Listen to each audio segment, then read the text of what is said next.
दुसरीकडे आपण दोन दृश्य पाहतोय। पंकजा मुंडे यांनी मतदानाचा हक्क बजावलेला आहे आणि त्यानंतर त्यांचे काही जे चाहते आहेत ते त्यांच्यासोबत सेल्फी काढतायत। तर दुसरीकडे आता रोहिणी खडसे या देखील मतदान करण्यासाठी पोहोचलेले आहेत। त्यामुळे आज राज्यामध्ये 9 वाजेपर्यंतची मतदानाची आकडेवारी देखील समोर आलेली आहे। अनेक दिग्गजांचं भवितव्य आहे ते मतपेटीमध्ये बंद होत आहे। अनेक ठिकाणी चुरशीची लढत देखील पाहायला मिळते आहे। तर रोहिणी खडसे यांची आपण ही दृश्य पाहतोय। राष्ट्रवादी काँग्रेस शरदचंद्र पवार पक्षाच्या त्या पदाधिकारी आहेत। तर दुसरीकडे त्यांच्याच घरामध्ये भाजपच्या रक्षा खडसे या उमेदवारीसाठी या खासदारकीसाठी पुन्हा एकदा उभ्या राहिलेल्या आहेत। त्यामुळे सध्या इथली जी लढत आहे ती देखील चांगलीच चुरशीची पाहायला मिळते।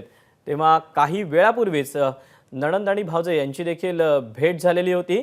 रक्षा खडसे आणि रोहिणी खडसे यांची भेट झालेली होती। दोघांनी देखील हस्तांदोलन केलेलं होतं।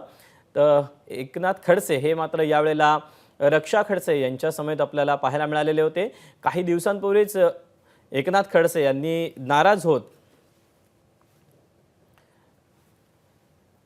भाजपला सोडचिठ्ठी दिलेली होती। त्यानंतर ते शरद पवारांसोबत गेलेले होते।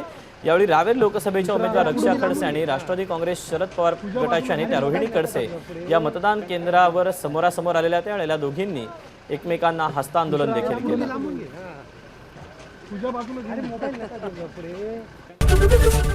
एबीपी माझा, उघडा डोळे बघा नीट।